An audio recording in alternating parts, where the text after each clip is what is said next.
আজকে রান্না করব খাসির মাংস। তো আমি সব মশলা দিয়ে ম্যারিনেট করে রাখবো। তো খাসির মাংসটা আমি ভালোভাবে ধুয়ে নিয়েছি। আর এখানে দিয়ে দিলাম হলুদের গুঁড়ো, ধনিয়ার গুঁড়ো,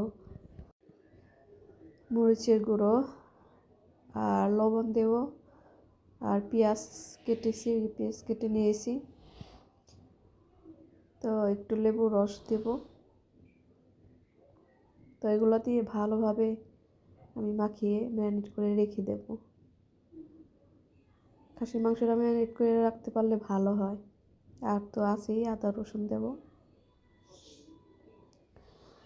তাহলে হয় কি একটু টেস্টটা ভালো হয়। তো আমি তাই সব মশলা দেওয়া শেষ। এখন একটু তেল দিব। আমি সয়াবিন তেলই দিয়েছি।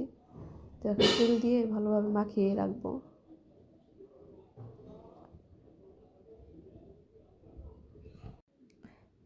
তাই তো ভালোভাবে মাখিয়ে নিই একদম, যাতে মাংস সব একদম গায়ে গায়ে লেগে যায় ভালোভাবে। তো এই তো শেষে।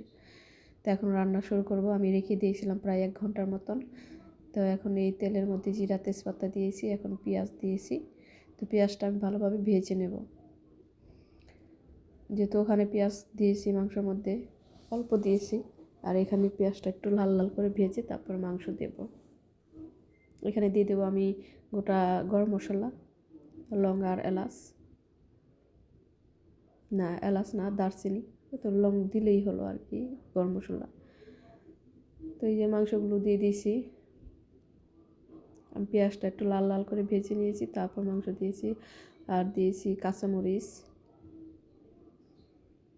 আমি এখানে কাঁচামরিচের ঝালটাই বেশি দেব। আর একটু ঝাল ঝাল রাখবো যাতে খেতে ভালো লাগে। যারা ঝাল কম খাও তারা মরিচটা একটু কম দেবে।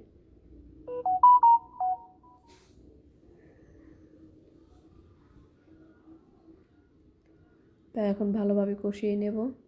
আর আলু দিয়েছি, আমি আলু ভেজে নিয়েছি। আর এই মাংসতে এমনিতেই তেল উঠে, তো তেলটা আমি কম দিয়েছি, পরে আরও উঠবে। যেহেতু এখানে তেলের আছে মাংসের মধ্যে, তেলের চাকাও ছিল, তো ওগুলো আস্তে আস্তে গলে গলে বের হবে। তো এইসব মাংসতে একটু তেল টোল বেশি লাগলেই ভালো হয়, বেশি দিলেই ভালো হয়, না হলে ভালো লাগে না খেতে।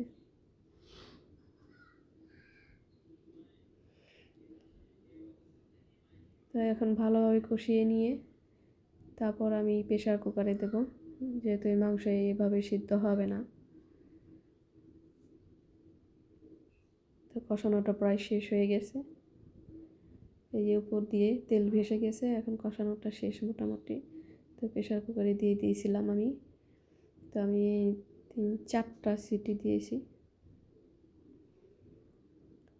তো এখানে দিয়ে দিলাম এখন জিরার গুঁড়ো আর গরম মশলা গুঁড়োটা দিয়েছি। তো ঝোলটা শুকিয়ে আসলে নামিয়ে ফেলবো। হয়ে গেছে নামিয়ে ফেলবো।